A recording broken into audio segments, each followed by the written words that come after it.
Hello guys, in this video I'm going to show you how to contact the customer service in the Bolt Food application.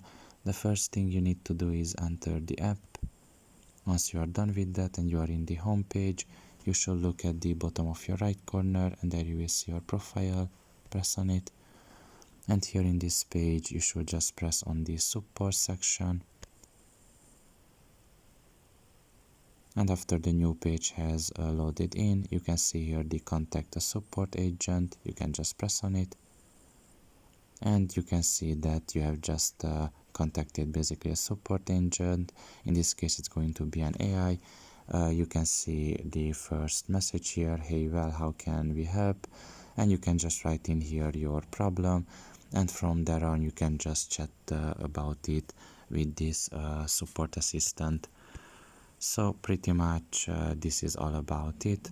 I hope this video was helpful to you. Thank you for listening and see you next time. Bye bye.